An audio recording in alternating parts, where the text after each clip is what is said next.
Ireland's top hairstylist, a cut above the rest. Today I'm really excited to talk to Dylan Bradshaw, Ireland's most celebrated hairstylist. His first job when he was 12, he started cutting hair when he's 15. He's built up a powerful personal brand at home and abroad. He's really down to earth still. Dylan has won over 60 awards and has worked with top bands like U2, The Corrs. He's worked with many top TV shows in Ireland, in Europe and in the US. I think you're going to enjoy our chat. Enjoy. 5, 4, 3, 2, 1, 0.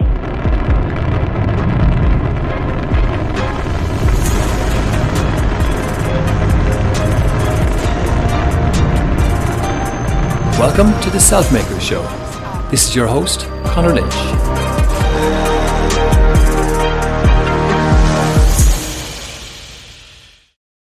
Hi Dylan, how are you today? Great, thanks, Connor. Thanks, I'm very good. So, really a big fan of you and your work, and I've been researching into your career. I've seen your salon for years there on South William Street. Love your personal branding, and the more I look into you, the more I see that you have had a really exciting and prestigious career. You've won a lot of awards, etc. Do you want to maybe tell me, go back to the start and say back to when you were much younger? How did you see your career developing, or had you any aspirations, or what was it like when you were growing up? I think when I was growing up, obviously, it was always about, I suppose I wasn't academic, so school really failed for me because I didn't realize at the time that I was dyslexic. I just thought I couldn't get it. So it really was about just finding something that wasn't education based for me, that I wasn't being in school. So I couldn't wait to get out of school, and I think for me, part of the home that I grew up in, it was always like, if you can't make school, you've got to get yourself like a trade. That was always there. Yeah. So that was kind of it. That's how I got into hairdressing. It had nothing to do with like I had these creative, thoughts or thought it was messing with dolls' hair on the weekend. It was just a job that I accidentally got into, that my mother, got me into, and I really loved it just purely because, or took the job on purely because I got to work with girls. That's it in a nutshell. So there was no like, you gotta go. I think a lot of the stuff you do is you go with your gut. But it's a funny thing. I look back, my mum sent me in to get a haircut in Peter Mark in Dunleary Shopping Centre at the time, and I wasn't aware that I was going for a job interview. I thought I was just getting a haircut with our local hairdresser. And I remember the manager came down to me at the end of the haircut, and he was like going, so I believe you want to get into hairdressing. And I just remember there was that split second moment where I could have said no. Yeah. And, and I purely said yes, because I remember I was 15 and I was I was sitting in the chair getting a haircut. I'm sure all I was doing was just like, the jaw was open looking at all the girls working in the salon. Because I was a Christian Brothers boy, so you hardly got to see the opposite sex really. And as a teenage boy, it was that was the inspiration really to do the job, and it was a part-time job while I was at school, so it was great. That's brilliant. And I read it wasn't even your first job, so I think you started working maybe by about 12. Yeah, I worked in a bar when I was 12. I've always worked. My grandfather had a shop fitting company, so even on the summers, I'd go out and I'd just make teas and coffees. I was more of a nuisance, but my dad wasn't around, so he kind of just took me under his wing, and it was like just to, I suppose, give you some pocket money if you like. I worked on the back of a van. I know that sounds a bit skeptical, but over on the what do you call it? The Halfpenny Bridge. There's a market there on Sunday mornings. I used to work off the back of that, selling junk out of that. I've had lots of jobs, but I've always had money. I even sold, even when I was in school, I used to sell to the teachers in the staff room. I used to bring up stock from the van, and I'd take it for myself so I could sell it on the side. The guy that I worked with was great. He said, yeah, absolutely. So I always was like more interested in, there's other ways to do things rather than just, at the time, I really didn't have the confidence that I was doing, but I've always had some sort of confidence. But when you keep getting knocked back in school, that's your problem, Yeah. So you obviously very entrepreneurial, good drive, hardworking. So once you got into hairdressing, then how did you say, okay, I gotta study and focus in on this area? How did you get good? I mean, I had to go some. I mean, I started off in Peter Mark in Dunleary Shopping Centre, and the funny thing is, I led a kind of a double life at the time. I used to play hurling for Dublin minors and the kind of the under 16s, if you like. So I did that for a period of time. So I led this double life where the coach had to drive me. So I had a bag with 2 hurls in it, but also a hairdryer and a bag of brushes. That he'd take me from training and drive me to Dunleary Shopping Centre so I could do classes. And that was funny. I did that for 2 years, living that kind of secret life. And it was one of those things where you have to kind of apply yourself. It wasn't natural to me at all, the hairdressing. It was really, really difficult. I was like, I had awkward hands. But then something just clicked.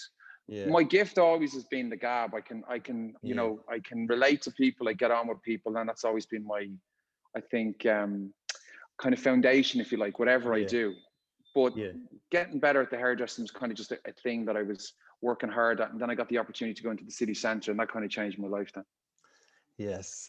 So you're leading that must have been quite an interesting double life. Did you ever get caught with the hairdryer and the hurls? No, it was funny. It's like nearly like I was a cross dresser or something. You think I'll be nearly changing in the corner. No, it's one of those funny things. It's kind of like you got to remember, this is the end of the 80s where, you're like, oh, what, you're a hairdresser? You're totally gay hairdressers. It's all that kind of stereotypical stuff when you were a kid. So it was funny. And also as well, being, from that kind of background, Christian brother, like you like a gay man, you're working with gay men. It was amazing, as you got the job. It was really nervy or scary at the time, but actually it was brilliant, because the great thing about hairdressing is it's funny. I listen to all this equal opportunity stuff that goes on at the moment, equal wages, sexuality, all that sort of stuff in the workplace. Sure, that's been equal since, the 80s, since I've been doing it. So, and even before that again. So it was a place that you could go if you were different, if you wanted to be, accepted, no matter what your skin color was, or your, sexuality or whatever. So it was the best place in the world for me, because I met so many different types of people that were sitting in the chair and the people that you worked with. So it gives you great confidence, that it's okay to be different. You don't have to be like everybody else. Yeah, that's brilliant. So it didn't take you too long then. You got your own salon. I think it was quite a young age. You set up on your own. Yeah, I worked in Peter Mark, and I went away to work in New York, and then I came back and I worked in Reds for 4 years. And then when I was 27, I opened my own salon. Literally down the road from where I am, like a couple hundred yards down the road from where I'm currently situated now in South William Street. And so maybe what was the thought process in that? Because obviously it's a huge move. Obviously you were confident, you had the client base, you had, enough to get started. So tell me, what were the pros? Well, actually, I had the client base, but I didn't have a single hairdresser employed. I got Tom DePuer to do the salon, which was kind of a very famous architect at the time who won the Biennale. A very talented guy. I had really struggled with, I was very lucky at the time, I suppose, to explain from a financial purpose. I mean, I would like to say that everything that I've done, it's been out of my own arse pocket, because we came from a fairly, normal background. So I had no support, if you like, in that sense. There was just my mum raising the 4 of us. So I literally did lots of editorial work and session work, and I started looking after celebrities, and then I started going on tours. So you accumulate, you get a much better wage than you would probably in the normal workplace. So I start getting a name within the industry, but looking after really good kind of clients. But then I also love my clients that come into the salon every day as well. So with that, I kind of said, right, well, the next move for me to do is I could stay here and do really well and help somebody's business, which is a thing. But for me, I'm the kind of guy that's the pain in the arse, that like, if somebody's doing something, I've got the finger in the air, but why can't we do it this way? So I just knew myself the best way to do, instead of it, always complaining or always have an issue, or why can't we do something better, is to go and do it yourself. Because it's easy to criticize, but actually to go and do that yourself is the toughest thing in the job. So that's what I wanted to do. So I wanted to do something different. So we opened a salon that was very different. It was minimalist. We had Vogue, Paris and Marie Claire, French Marie Claire, came over to shoot the salon just from a few architectural spaces in Dublin at the time. It was very, very different. And even we did shiatsu massage 20 years ago in phones. You weren't allowed to bring your phone in past the reception and all that stuff, which you wouldn't get away with now. But it was a kind of a pure sense where it's more relaxing environment. And what we did, I think, was very, very different, which was fantastic. And even on Jesus, like, I mean, when you think about like how everything happens for you, I mean, I remember on the opening night, sure, the papers the next day were on the front of the national papers, but like the Times, myself and the chorus, the girls at the time, they came down to launch the opening night, and you know, it's that sort of stuff. So it was great. It was a really great kind of way we started the business, and went really, really well, you know, or still continues to. But great way to start a business at 27, you know. Yeah, absolutely. So you're very, very conscious then of the experience. So whether that, you know, that real world experience, so you put a lot of thought into that. So had you been watching? I spend most of my life dreaming, like daydreaming on things, what I'm going to do. I've always had that. That's the creative thing with me. I mean, I know what I want, and even when I work with architects, or if I work with, you know, designers in any way, shape, or form, I completely respect what they do, but I also have a very clear thought of the product that I want at the end of the day. And so it's a collaboration, but at the end of the day, I do have to have a say. I'm not, I don't know if some people say probably I'm a control freak, but I do, you know, I've got to think about my business for the next 10 years and what it says to people when they come through the doors. And sometimes when you work with creative people, they just want to flex their muscles and do something that's great, but it also has to work, you know. You can have a beautiful space, but it has to have a really multifunctional kind of space and enjoyment for the team and enjoyment for the clients, you know, and works. Yeah, so it's you know, it's a lovely space. And you added then an academy. You added an academy. So again, how did that evolve, and how does that work? Well, the academy was just something that I just felt the hairdressing industry was needed to be better in the country.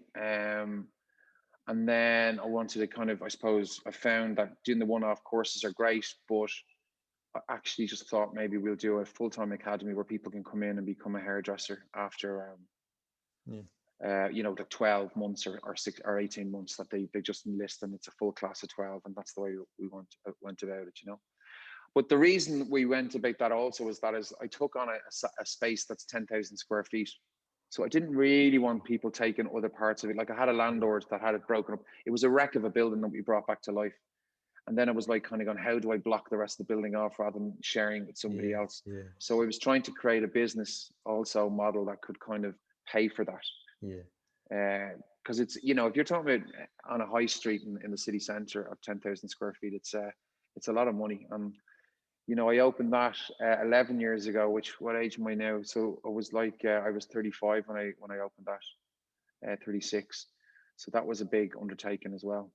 Even for the building was a wreck. It was, so I had to put like 7 figures into it over a period of 3 or 4 years, you know. Wow. And how is the academy, like, is in proportion of? Very tough at the moment. Like, I mean, I've closed the academy obviously with everything going on, and I don't think I'm going to reopen it, to be honest. There's too many uncertainties down the road, and it will take too much effort. And not only that, it's so difficult the way Dublin has been, even before between COVID, I should say. Even before that, the problem was the city centre or Dublin itself was so expensive to live in. The demand, it was so difficult for people to even find a room to move to Dublin if they were outside of Dublin or rural. It just got to the stage where actually that was the deal breaker for a lot of people. And we found it really tough the last 2 years because it's very, very expensive to try and pay a course that's 12 to 15,000 euro, and then a year of accommodation that goes with it.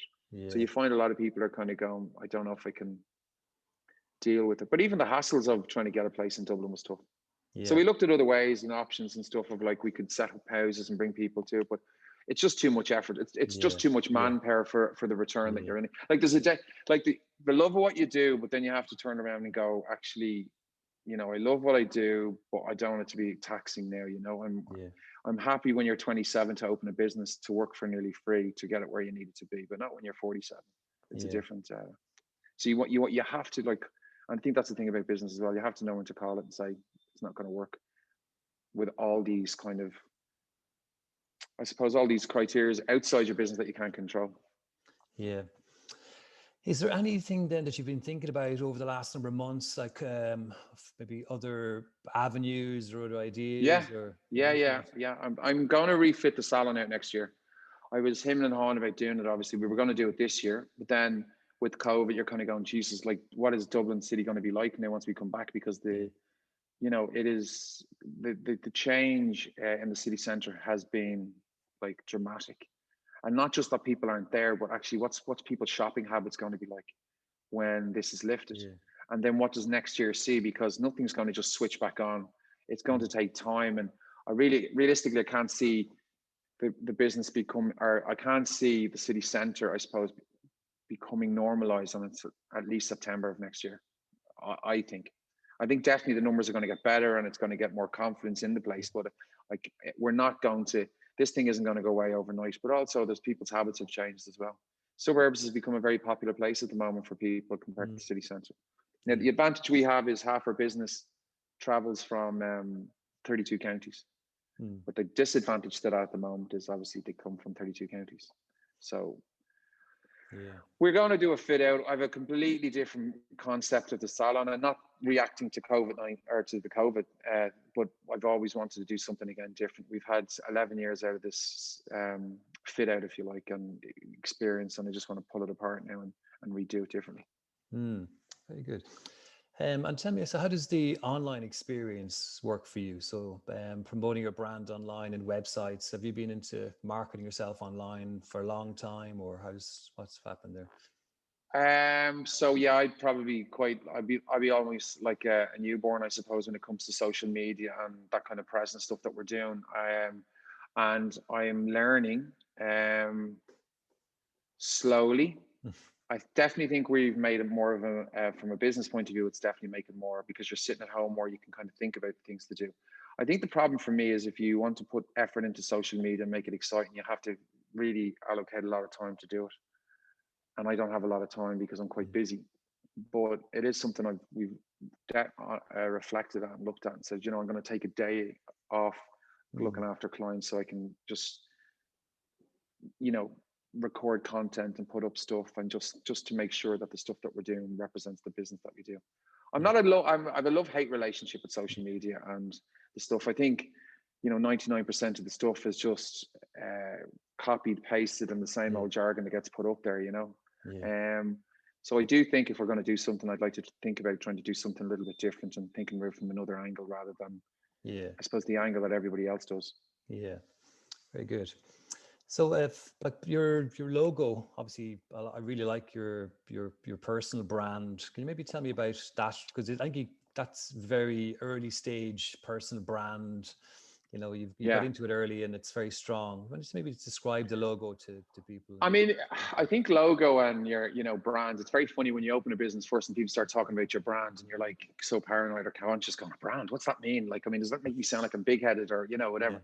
And that was the same about my name, Dylan Bradshaw's the business. And it's a funny story. I was flying I was on a flight with the chorus going from one gig to another on a private jet. There was only 8 of us on the flight, and John Hughes is their manager.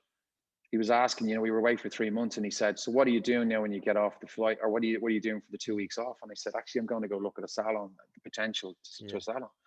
And he said, oh, very good. And he says, talk to me about it, because that's the way his mind works. He likes to hear everything that's going on. So I was like saying, well, I said, look, it's, this is a dream of mine for a long time, and I've wanted to do a salon. He says, and what are you going to call it? And I said, I think it was something like The Room or something. He goes, oh, Jesus, that's a load of shit. He goes, I said, what? Oh, what? What did you call it The Room for? I said, I was like, what? This is amazing. It's, He says, look at those gobshites there and sitting. And we were all sitting. It's kind of like being on a bus, right? You're all talking to each other. And he goes, he was saying to Andre, what was the name you guys wanted to call yourselves before I met you? And I think there was something like, oh, it was just the most disgusting, jokey name you've ever heard. I can't even remember what it is, and it'll come to me in a second. But he said to me, but I told them to call themselves their own name, and you should do the same. And I was like, but do you not think that's a bit big-headed? And he goes, no. He says, it's timeless, it'll never age, and if you just put your name there, then you'll never look at it going, Jesus, why did I call it that name after 10 years? Xanadu, I think the Cores were going to call themselves, something dreadful like that. So anyway, that's where you planted the seeds. And I was like, I said, maybe we'll call it and that's why I call it Dylan Bradshaw. And there's a little twist in the logo as well, isn't there? So describe the logo. Well, the logo used to be more phallic than it is, if you like, because before I got a really good designer to come in, I kind of nearly did it myself, the DB, right, which was hilarious. So it was much longer without sounding too perfect. So people used to kind of go, Jesus, it's kind of like a phallic symbol. So we shortened it and made it all a bit more about the size of the DB as opposed to the length of it. So Image Now, or a great design crowd, came to me with softened the whole image for me, and it's actually become quite a really well-known brand. It's great, to the point that when you have people like Dublin Bike come opening up in the city centre, that people are going, oh my God, they've robbed your it was so it's a great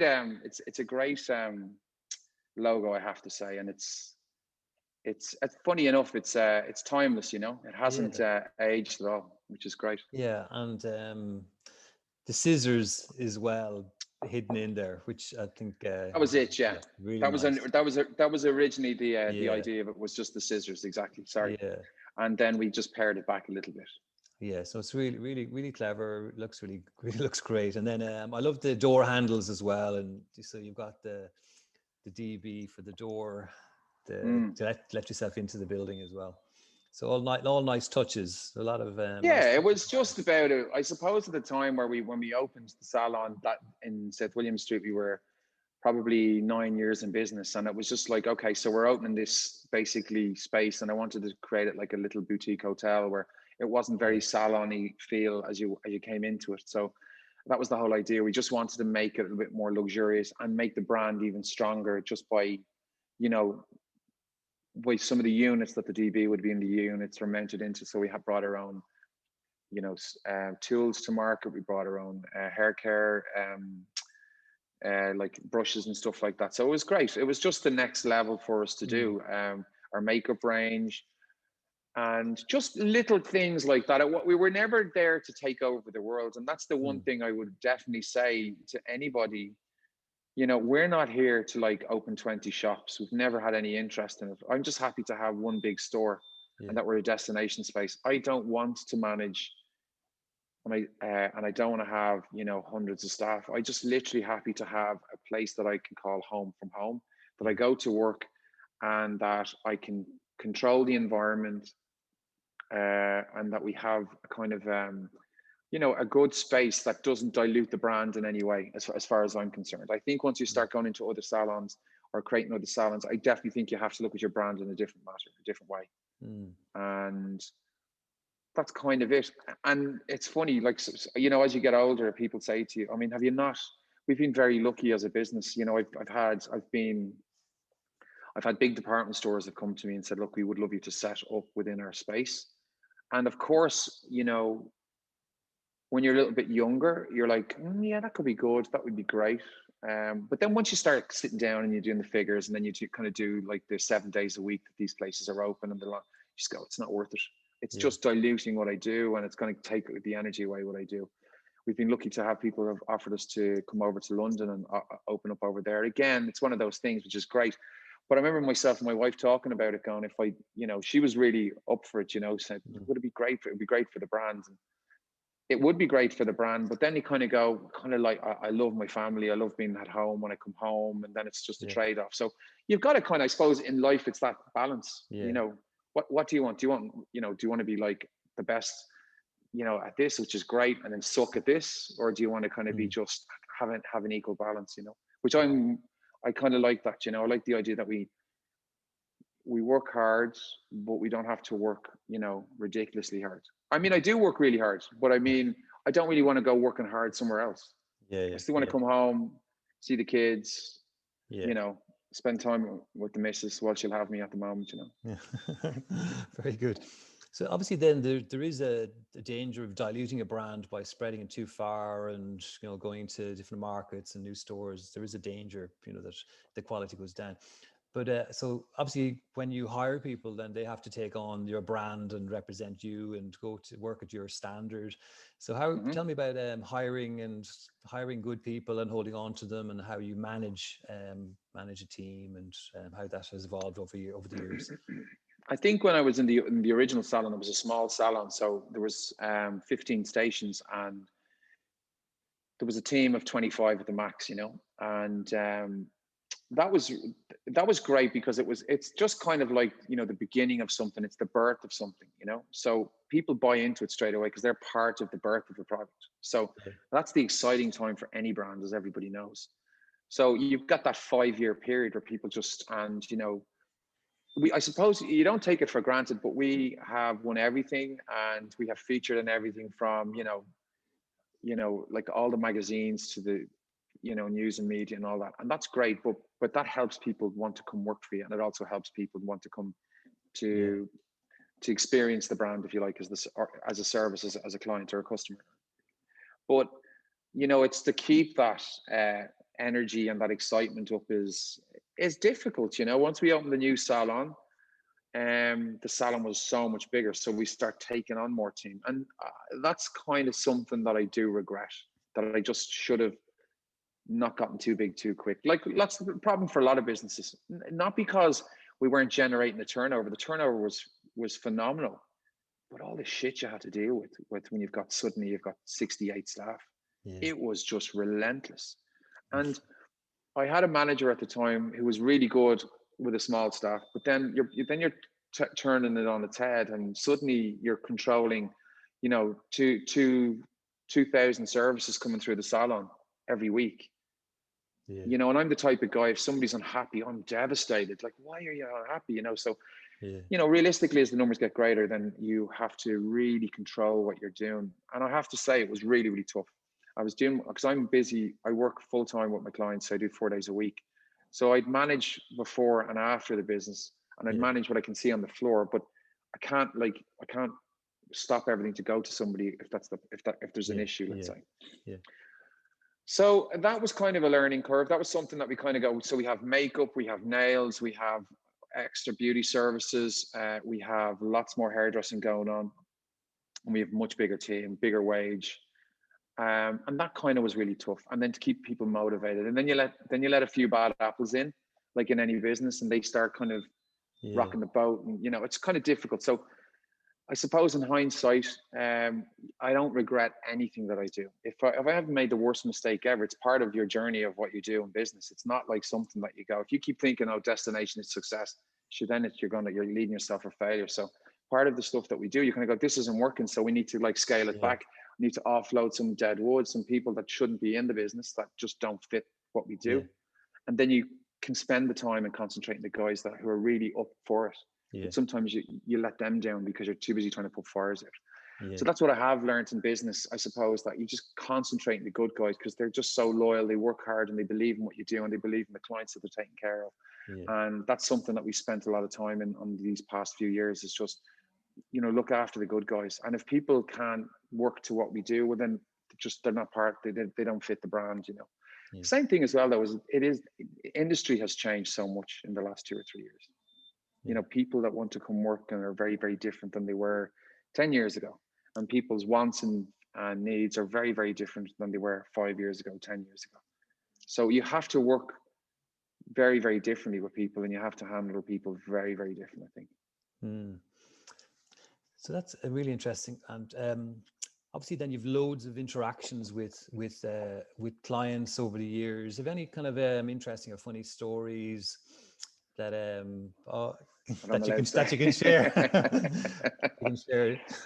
I think I'd start with saying, though, is that, so, you know, people say to me all the time, like, you know, how do you learn? Like, how do you read books? So I'm dyslexic, so books have never interested me, but I listen to people, you know. I've learned so much in my life about the person that sits in the chair. Okay. Because I have the best gift in the world. Okay. I get to interview somebody every hour if I want to, or listen. And the most important thing is is listening. You know, it's to learn to listen, because you can pick up all this free advice and information. So from people that are, you know, in business, people that, you know, have families, people that have failed at something, that have succeeded in things, and you just pick all this information up for you that really, really helps, you know, in what you do and decisions that you make in life, on a personal level, in your business level, and so on. So we do have lots of, the great thing about the job again is that you look after people, and they are, you know, they open up to you in a way. I suppose I'm thinking of a funny story. I was trying to think while I was talking there. I mean, I had a woman, years ago, I worked in Peter Mark, and she said to me, she came into reception, and she was a German woman, and I came over to her, and they said, look, this woman's very unhappy. She's just been to a salon down the road, and she said to me, I was just in a Peter Mark salon, okay? And I am so unhappy with my hair. It is awful. I just had my hair colored blonde, and they have ruined my hair. So I was like going, okay, yeah, sorry about that, but I can't do anything with your hair until I see your natural color again, your regrowth, right? And she was like, I said, you'll have to come back in about 6 weeks, but I'll happily look after you, but I need to see some sort of growth, see your natural hair. And she goes, okay, fine. And so she goes off, give her the card, she comes away, didn't think anything else of it. So I'm up looking after a client one Saturday afternoon, and this salon is heaving, right? People are in reception sitting around, there's bodies everywhere, like trying to get in and get out paid. Next thing, a lady comes up to me, one of their team in front of the house says, Dylan, there's a woman here that's really, really pushy. She has to see you now. So I came down to reception, and I didn't recognize the lady. And she goes, hello, I was here with you last week, and I want to tell you about my hair. Remember, I was unhappy with my blonde. And I was like, oh, Jesus, the accent, remembering. I said, yeah, but I didn't I say to you about not coming back for about 6 weeks? And she goes, 1 minute, please. So I'm standing there in reception. Place is heaving, everybody's looking around, and she has this child, she's yanking, says, wait there, I said. She pulls out this envelope and taps an envelope, and all these short curly hair comes out. Where obviously people are looking at this, like, reception is on the phone, like wanting to vomit, that this woman has shaved or decided to cut her personal belongings and bring them in to show the color of her natural hair. So you get beautiful things like that happens to you. But yeah, there's lots of fun stuff that happens within the business. It's great. And so maybe mention some of the other. You worked with the Cores. You worked with I work with you too for probably 15 years. I've worked with kind of Victoria Beckham. I've worked with, Hosier.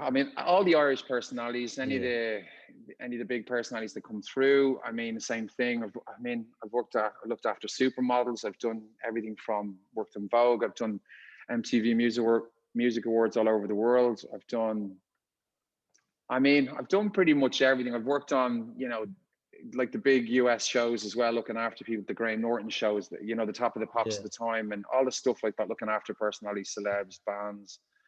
And it's been amazing. There's lots of great, I suppose I've done so many great things. I'm incredibly blessed, but there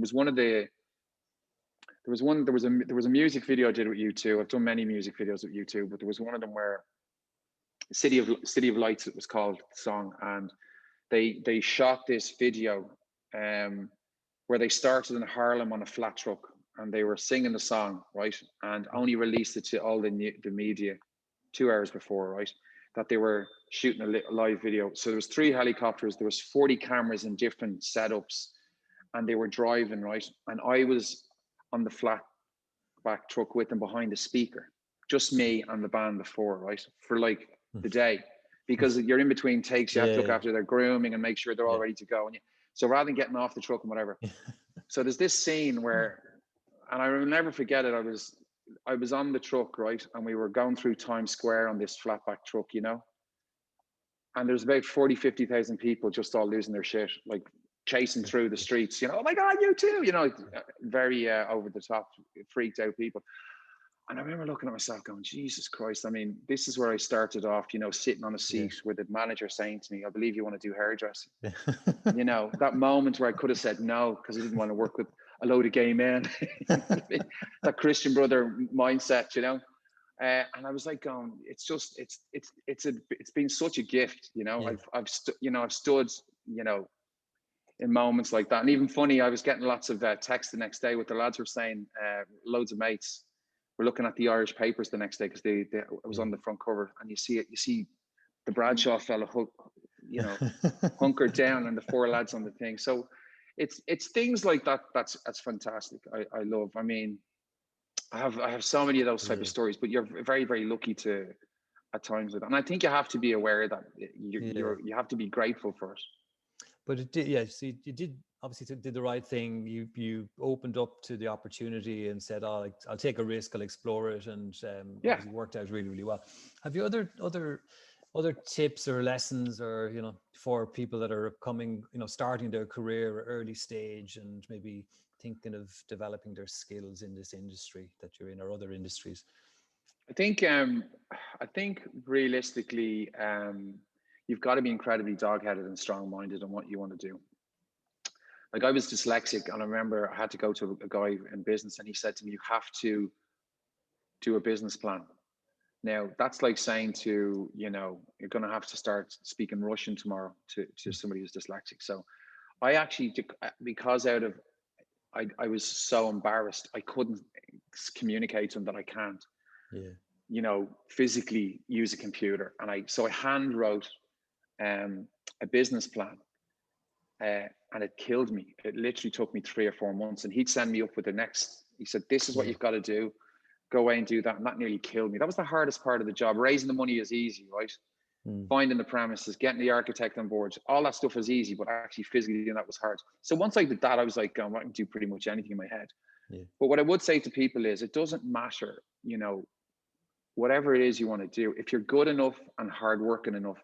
I mean, yes, there is breaks. Yes, there's luck about it, but luck doesn't pay the bills. Luck gets you to a place where you take advantage and you go, okay, now I'm going to make this work for me. I've got this opportunity, so I'm going to work with it. But I don't, all my life, in those early years, you're told you can't achieve, you're stupid, you're whatever. And I think partly it's just because you have to have that dog belief to kind of go, look, I want to do this. I'll do whatever it takes to do whatever it takes. Yeah. So I just kind of think you just have to have, a drive. A friend of mine always says that myself and Charlotte, who's a huge part of the business, she does all the kind of the running of the business side of it. It just says, like, we jump off a cliff and build the wings on the way down. Yeah. And I think that's part of what business is about. Yeah. You can plan all you want. You write as much documents. You can project all your figures when you go to the banks and they want a 5-year plan and all this stuff that goes with it. But you cannot control what happens, like what's happening at the moment. So the thing is that, you've got to make sure that you don't surround yourself with stupid kind of opportunities that you've spent lots of money that could sink you as a, you've got to just be smart on your spend. Yeah. And you've got to make sure, what you're doing is right, but also it's not silly. Yeah. Okay. And do you think that business education for entrepreneurs, for solopreneurs, is suitable? I do. Better? It's very hard to kind of say to somebody, here's the magic pill. There's no magic pill, because my business, I can get off the phone with you now and I'm going to fail tomorrow and I might never come back from it. That's business. The only problem I would say to anybody is, from an entrepreneurial, it's like this word that gets thrown around too much now, I think, where people go, oh, I'm an entrepreneur. Why? Because I'm self-employed. And there's a bit more to that. I think personally, I think realistically, the failure thing has to be stitched into it more. Like, we keep thinking of the word success and, achievements and, arrival at this destination. And there's too much of that where, I can go on to a masterclass and I'm going to listen to a very successful guy because he's banked 6 billion in his bank. And this is the reason why I sold this. My business is really difficult. If I want to be really business minded, I mean, my business will never be a success because pharma, tech, margins are massive. You don't employ people. It's machinery. You can think the thing 24 hours a day. You have much better tax benefits. You've got to, so if you're driven in that sort of way to make money, well, that's the way to go. I do what I love and I get paid for it, and that's the way it is. But I do think to people, if they are in the, doing something where they're employing people, I think you have to enjoy what you're doing, but also be prepared for the failures as well and the faults, just so long as you get to bounce back from it. And don't look at it as ending your life, as in ending your business. It's something that is part of what having a business is. Yeah, great. And is there any podcasts, like, you know, you don't read so much, is there any podcasts or videos that you kind of follow? You know, again, excuse me, I love listening to people just talking about experience. It doesn't have to be like a clear message at the end of it. I mean, I got completely addicted to Desert Island Discs over the lockdown, because it's just personalities, and because I'm in the garden, it just plays back to back, so you don't know who's coming up. So you can listen to an academic and what's floats their boat, and you can listen to a musician, you can listen to an actor, you can listen to a Nobel Peace. You know, it's amazing. I love listening to people. I love hearing what makes them tick. And success, again, doesn't mean about, you know, the destination at the end of like, I've made all this money. It's about like, are you happy in your life? Are you happy with what you have? And then if business can support that love of your life, your lifestyle, your kind of family life, and your career, and something that you love doing, your job. I mean, I'm successful, and that's what I would put it down to be, you know. Yeah, great. It's been very inspirational to hear your story and how you work, etc. Is there any final tips or any final thoughts for wrap up for people out there? I just say to people just to have faith in themselves. That's it. You know, because a lot of times people are gonna not have faith in you. You know, and you just got to keep having faith. It's something that we kind of bang around a bit, but you just got to believe and keep pushing forward. So if you've got a good idea, or you've got something that you think can make a difference if you bring it to market, even if it's a service or an experience or a product, whatever you do, 9 times out of 10, you're not, you know, lots of people that are successful aren't bringing something brand new to market. They just have it's getting to the people that, you know, they get that product to people, and people want to use it. So that's part of the thing. You can have a great product and not get it to market, or not get it to where it needs to be, because you've fallen on the first or the second hurdle. But just keep pushing forward if you really believe, and it's the right thing to do. But I do always think, though, you surround yourself with the right people as well in life, and I think success will come, guaranteed. But if you have got people, and that's what happens when we go through life, you might have friends that you had, you know, as kids, but you might outgrow them, not in a bad way, but because they'd be going, well, I wouldn't do that. I wouldn't take that chance. That wouldn't be for me. And that's probably not always the people to have around you. So I definitely think have believers and supporters around you, because it will make it work much easier. There's that saying where you become the average of the 4 or 5 people that you spend most time with. So it depends, which is very true, I think. It's good. And it's good to keep talking. I love like what you're doing now, because I think it's great for people to kind of go, you know, I'm having a really shit time at this. There's other ways to do it. It's a bit like education. We're still sending our kids to school, and they're still being educated the way they were 100 years ago. But actually, funnily enough, all the kids that are making all the money now are doing completely different. You know, like I have a child that who's loves program, and he's only like 11, and he's quite gifted at it. So I'm putting all his energies into that. Because, you know, geography and, you know, history is not going to save his ass in 10, 15 years down the line, you know, and that's the hard facts. So I'm going to give him something that he loves, and hopefully that he can build something for himself. Well, I hope we'll watch his progress, and I'll continue to watch your progress. Dylan, it's been brilliant to chat to you. You know, thanks a million for being so generous with your time. Thanks for having me. Cheers. Congrats. I hope you have a strong end to the year, and things clear up, and that things move forward well for you into the next year and on. Yeah, absolutely. So thanks a million. And where do people go to learn more about you? So we have DylanBradshaw.com is the website and then sure you can catch me on Instagram, as we say. my extremely busy lifestyle at the moment. Gardening tips. Yeah, exactly. Pruning hedges, not heads. Well, no, I can't. I'm literally taking out my hedges instead of poor people's heads. Exactly. Thank you so much. Have a great day, and we'll talk to you again soon. Thanks so much, Connor. Cheers. Thanks a lot. Bye-bye. I hope you enjoyed this conversation as much as I did.